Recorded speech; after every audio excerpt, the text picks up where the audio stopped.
Modi care company നമുക്ക് തന്നിരിക്കുന്ന മനോഹരമായ 5 സ്റ്റാർ ഹോട്ടലിലെ റൂമാണ് നമ്മളിവിടെ കാണുന്നത്.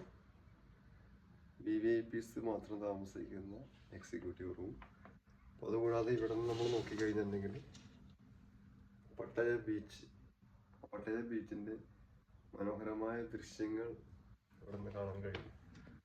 വളരെ എക്സലൻ്റ് ആയിട്ടുള്ള ഒരു ബാൽക്കണി ഇവിടെ നമുക്ക് കമ്പനി അറേഞ്ച് ചെയ്തിട്ടുണ്ട്. മനോഹരമായ ദൃശ്യങ്ങൾ കണ്ടുകൊണ്ട് നമുക്കിവിടെ താമസിക്കാം. ഇത്തരത്തിലുള്ള എല്ലാ സൗഭാഗ്യങ്ങളും അനുഗ്രഹിച്ചതിന് സമീർ മോദി സാറിനോടും മോദി കെയറിനോടും അതിനോടൊപ്പം എൻ്റെ എല്ലാ പ്രിയപ്പെട്ടവരായിട്ടുള്ള ടീംമേറ്റ്സിനോടുമുള്ള നന്ദി അറിയിക്കുന്നതിനോടൊപ്പം അടുത്തൊരു വിദേശയാത്ര അനൗൺസ് ചെയ്യുമ്പോൾ എല്ലാവരും അതിന് വേണ്ടിയായിട്ട് പരിശ്രമിക്കുക. ഞാൻ എപ്പോഴും പറയാറുള്ള പോലെ പരിശ്രമം സ്വദേശത്ത്, വിശ്രമം വിദേശത്ത്. ഓക്കെ.